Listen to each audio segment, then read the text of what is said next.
Hi everyone, welcome to The Stand. When we stand for God, He stands for us. Today we're talking about dating outside your faith. So first of all, guys, let's just define, what is dating?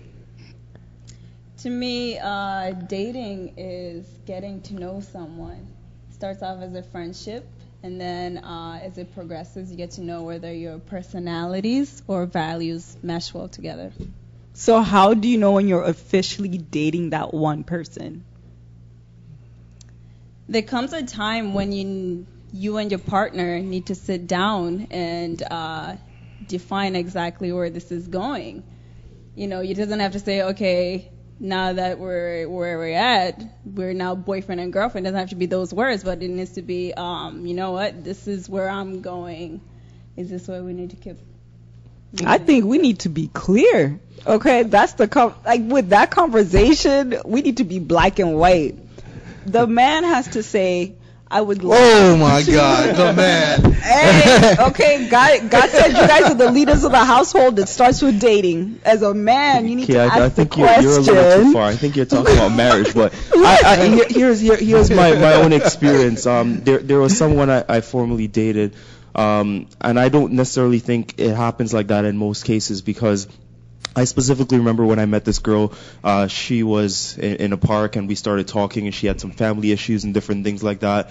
And I was an ear for her at the point in time, and one thing led to another, which is what I think happens in most cases when you're dating. So if you ask most people, I really don't think that they will come to a reality of, you know, I actually sat down and had a conversation and said, hey, I'm dating you at this point in time. It just kind of happens mutually. But how do you? That relationship never worked out because you never. There you go. And stated, you know what? This is my belief. But that's not the reason that the relationship didn't work out. The relationship didn't work out because later on, when I found out, you know, what the girl was like and stuff like that, we're talking a long time later, then I realized that, you know, I didn't want to pursue a further relationship at that point. But we had a lot of things that worked out, and I had a very good time in the relationship. We lasted well over a year, very easily. But what if you saw her at the movies with another guy? Do you have the right to be mad? No, like, let's say back then you saw her with another guy at the movies. Do you have a right to be upset along the lines, maybe not right as soon as I met her, but along the lines, yes, I would, because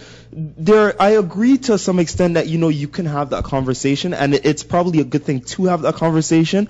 All I'm saying is that you never really get to a point in most cases where you actually will have that conversation. It mostly happens where it's kind of like, you know, all right, I meet this person, I'm talking to them, and things are just mutually working out, kind of like your first kiss, your first whole hand. But go ahead, Michael. Yeah. So then basically you kind of are blurring the lines between dating and courting in a way. Because the thing is, now they're one and the same, right? Because the thing is, Sharon just pointed out that dating is a way of getting to know someone, see if your values matches up, kind of thing, and whatever. And then in a way, you know, like, is that more or less like saying, okay, dating, or are we going to start courting? Because the thing is, dating is more or less just trying to get to know someone, But I think what the point is, what I'm trying to get to is that commitment now. Now, does that automatically mean, so we're dating, so now we're committed? Yeah, good point.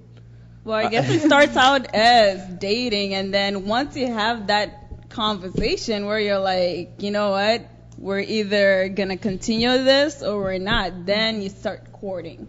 So can you see someone else during that dating period?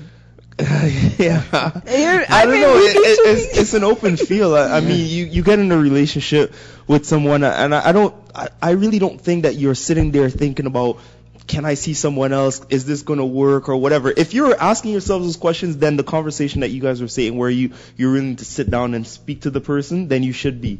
A lot of relationships that work out really well, it's you meet that person and mutual things happen. So I think a better question to probably ask is, you know, we really need to think about, is it okay to date someone outside of maybe what we believe, you know, the churches that we go to, or not even the churches, whether you're talking denomination or faith, is that okay? That's probably a better question to ask. I think it's okay to date outside of the church. I mean, that doesn't mean you're going to marry that person. Once again, dating is getting to know if your personalities and your values mesh well together. If they don't mesh well together, then you break up. You're not married. Wow. And now we're looking at, whether you're coming from a Christian perspective or a secular person's perspective, because a secular person is going to look at it and like you said, they're not really thinking about, hey, I'm going to get married to that person. But if you will allow me to say so, I would assume that if you're looking at things from a Christian's perspective, you're kind of thinking a little bit about your future and you're not just randomly doing things with your life. Right? That's very true. So, I don't know. What is the reason? What are we doing? Well, in the Bible, 2 Corinthians 6:14 talks about, not being equally yoked.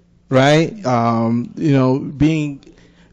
not equally yoked with unbelievers. And I think that's an important thing to realize, especially when it comes to dating. And then, in 2 Peter 6 and 7, 2 Peter 1 verse 6 and 7, it talks about how, we should handle relationships and, to knowledge to self-control and self-control to perseverance, and perseverance to godliness, and the godliness to mutual affection, and mutual affection and love.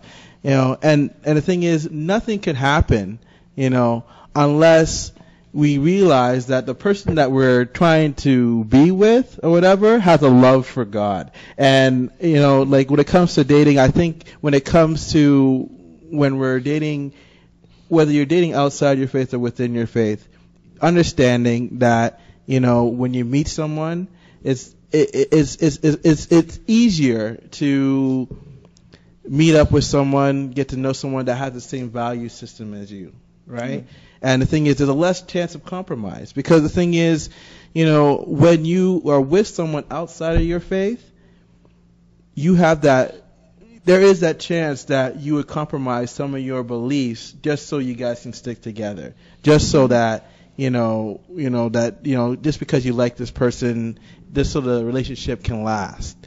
And, I think the first thing that we all need to do is Matthew 6:33, but seek his kingdom. Seek ye first his kingdom and his righteousness, and all these things will be given to you as well. Now the question is where do you stand? I want to thank the panel for coming out and helping us discuss this topic today. And also I want to encourage you guys to comment and on our Facebook and Twitter page, and also below in the comment section of this video.